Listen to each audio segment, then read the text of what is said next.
This is a Conehead Bunny Leech, a weighty streamer that's quite easy to tie and has a ton of action underwater. It can be swung or stripped in for a more erratic motion. For a hook, I'm going to use a Lightning Strike SN1 in size 8. I pair this with a small gold cone.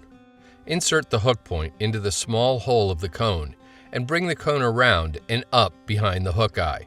Then, get the assembly firmly secured in the jaws of your tying vise.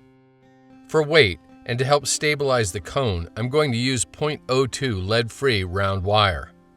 While holding the bitter end of the wire, start taking touching wraps up the hook shank, beginning at about its midpoint. After 8 to 10 turns, helicopter to break the wire off close.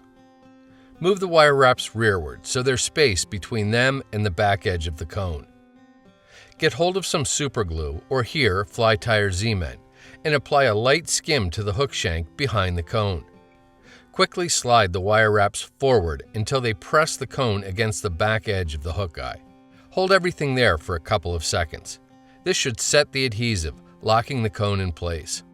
It will also allow you to tuck in that pesky little tag end of wire without all the wraps simply spinning around the hook shank. For thread, I've loaded a bobbin with a spool of black UTC 140 denier. Get your thread started on the hook shank at the back edge of the wire and take a few wraps rearward before snipping off the tag. Wrap forward and over the wire to the edge of the cone. Keep taking thread turns on top of the wire wraps to absolutely lock them down.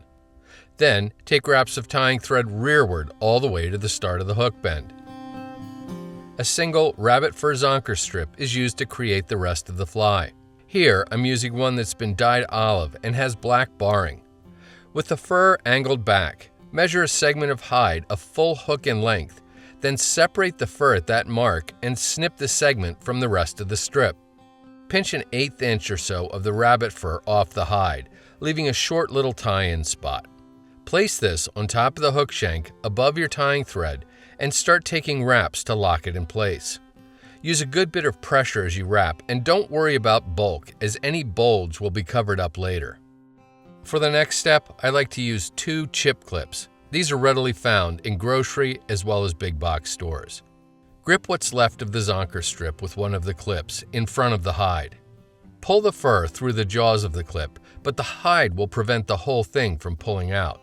With all the fur pulled out as far as it will go, snip the remainder of the zonker strip off close. Use a second identical chip clip to get hold of the fur and expose the hide.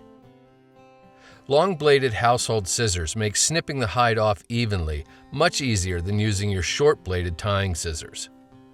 Set the clip with the exposed butt ends of fur aside within easy reach for the next step. Also, remove the lid from some sticky dubbing wax and keep it at the ready. Pull down on your bobbin to expose about 4 inches of tying thread and place a finger against it. Then double the thread over to form a loop. Take a wrap or two around both legs of the loop and anchor it to the hook shank. Pick up the dubbing wax and apply a light skim to the back leg of the loop.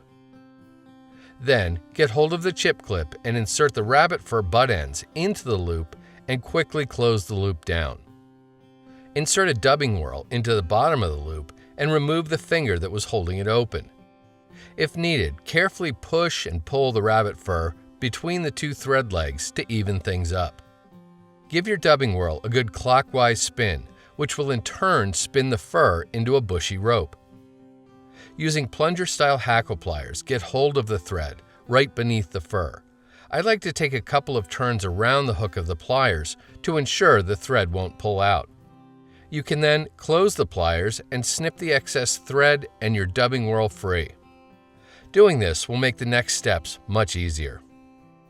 Get hold of your bodkin and run it along the thread to pick out any fur that might have gotten trapped in the spinning process. Then use an old toothbrush to fluff the fur even more.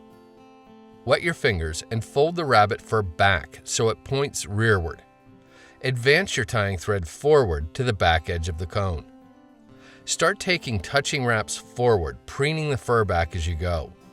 Save a good length of material for right behind the cone. You kind of want to pack it into the cone's hollow back. When you're happy with the look, use tight turns of tying thread to anchor the thread loop that holds the rabbit fur, but don't overdo it. Once it's locked down, snip the excess off close. The idea here is to keep the number of thread wraps and whip finish turns to a minimum at the back edge of the cone, as the exposed thread wraps tend to look a little funny. But my guess is fish won't care. With the whip finish complete, snip or cut your tying thread free.